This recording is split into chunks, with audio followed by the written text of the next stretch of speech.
তীব্র গরমের দাবদাহ চলছে।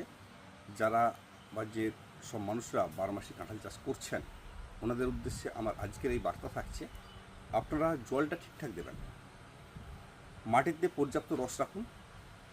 এই গরমে যেমন আমাদের কষ্ট হয়, বারে বারে আমাদের জল খেতে ইচ্ছে করে, গাছকেও সেভাবে রসটা রাখতে, গাছ তার প্রয়োজন মতো রস বা মাটির থেকে যে জলটা শুষে নেবে, তার সুস্থ থাকবে।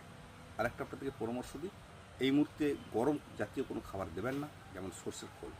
গরম জাতীয় খাবার যদি দেন বা দিতে থাকেন এবং সে খাবার যদি গাছের গোড়ার কাছাকাছি হয়, তাহলে হঠাৎ করে আপনার গাছটা মারা যেতে পারে। এই দেখছেন গাছটা ভালো, আবার দেখবেন মারা যাচ্ছে। তাহলে আমি আজকের পরামর্শ আপনাদেরকে দিচ্ছি, এই গরমে জলটা আপনারা ঘাটতি করবেন না, আর গরম জাতীয় খাবার এড়িয়ে চলুন। আর খাবার দিলেও গাছের গোড়ার থেকে দূরত্বে খাবার দিন। তাহলে কী খাবার দেবেন? সর্ষের খোল দিতে পারেন, বা একটু হাড়ের গুঁড়ো, শিং কুচো, এই ধরনের খাবার আপনি ব্যবহার করতে পারেন। ধন্যবাদ।